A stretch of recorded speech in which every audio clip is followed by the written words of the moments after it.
Doctor AMH கம்மினா IVF தான் ஒரே ஆப்ஷனா இல்லை இன்னும் கொஞ்சம் வெயிட் பண்ணலாமா? ஐவிஎஃப் ஒரே ஆப்ஷனுன்னு சொன்னாங்கன்னா கண்டிப்பாக அது கரெக்டு கிடையாதுங்க. இதுக்கு ஒரு எக்ஸாம்பிள் ஒன்று சொல்கிறேன். என்னுடைய பேஷண்ட்டை ஒரு 2 வருஷத்துக்கு முன்னாடி என்கிட்ட வந்திருந்தாங்க. இந்த பேஷண்ட்டோட ஏஜ் 34 இயர்ஸ். ஸோ இவங்க கல்யாணம் ஆகி 8 இயர்ஸ் ஆகிருந்தது.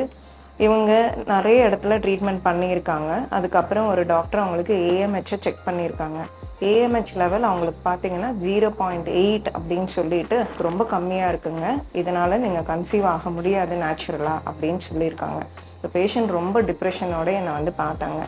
ஸோ அவங்கள ரீஅஷ்யூர் பண்ணிவிட்டு அவங்களுக்கு என்ன பண்ணோம் அப்படிங்கிறத சொல்கிறேன். அவங்களுக்கு ஒரு சைக்கிள் மெடிசன்ஸு கொடுத்து எக்கு வளருதா அப்படிங்கிறத பார்த்தோம். அவங்களுக்கு 2 எக்கு இல்லை, 1 எக்கு கூட வளரல.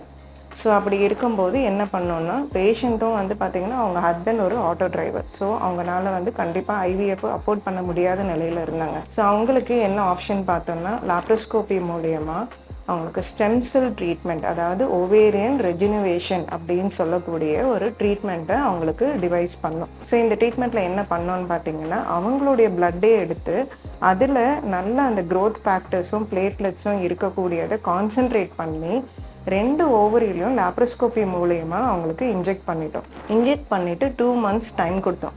அந்த 2 மந்த்ஸ் கழிச்சிட்டு நான் முதல்ல போட்ட அதே மெடிசன்ஸும் இன்ஜெக்ஷன்ஸும் தான் அவங்களுக்கு செகண்ட் டே ஆஃப் பீரியட்ஸ்லேருந்து கொடுக்க ஆரம்பித்தேன். அழகாக 2 பக்கம் ஓவரீஸில் இருந்தால் அவங்களுக்கு 2 எக்ஸ் வந்தது. 14th டே ட்ரிகர் கொடுத்துட்ட பிறகு நான் ஐயுஐ மெத்தட், அதாவது ஐவிஎஃப் எல்லாம் எதுவும் எடுக்கல, ஐயுஐ மெத்தட்லேயே அவங்க ஹஸ்பண்டோடைய ஸ்பெர்மை வச்சு உள்ளே இன்ஜெக்ட் பண்ண பிறகு அழகாக 2 வீக்ஸ் கழிச்சு அவங்களுக்கு ப்ரெக்னென்சி டெஸ்ட் பாசிட்டிவ் ஆச்சு. ஸோ இதுலேருந்து நான் என்ன சொல்ல வரேன்னா, ஏஎம்ஹெச் கம்மியாக இருக்குன்னு தயவு செஞ்சு உங்கள் ஹோப்ஸை விட்டுறாதீங்க. அதே மாதிரி ஏஎம்ஹெச் கம்மியாக இருக்குன்னு நினச்சி பயப்படாதீங்க. அதுக்கு நிறைய ட்ரீட்மெண்ட்ஸும் டெக்னிக்ஸும் இருக்குது.